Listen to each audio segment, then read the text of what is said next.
आज तो दिवस आला, साऱ्या गावात जल्लोष झाला, सांगणार ओरडून जगाला. Defence career academy Wardha. आज आपल्याला इथे सुमित काळे म्हणून हा लोको पायलट मध्ये सिलेक्शन झालं.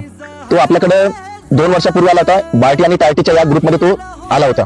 त्या पहिले तो आपल्या अकॅडमीला जॉईन केलं होतं. तो पोलीस भरती द्यायचा. सर म्हणे माझी हाईट बसत नाही, तरी तो प्रॅक्टिस करायचा. पण त्याचा 2 सेंटीमीटर 3 सेंटीमीटर या हिशोबाने तो कटून जायचा. तरी तो त्याचा प्रयत्न आपण देतो. कुणाला वाटत का आपण हाईट मध्ये कटतो, चेस्ट मध्ये कटतो, पण त्या विद्यार्थ्यांनी ते प्रशिक्षण सोडलं नाही. आपल्याला वाटलं का पोलीस मध्ये कटू राहिलो आपण, तर तो ज्या कोणत्याही भरत्या देत होता, जो कोणती एक्झाम देत होता, त्याने कंटिन्यू मध्ये एक्झाम देणं सुरू ठेवलं. तो आज आपल्या इथे येऊन लोको पायलट बनलेला आहे. तरी मी त्याचं खूप खूप अभिनंदन करतो. जय हिंद, जय महाराष्ट्र.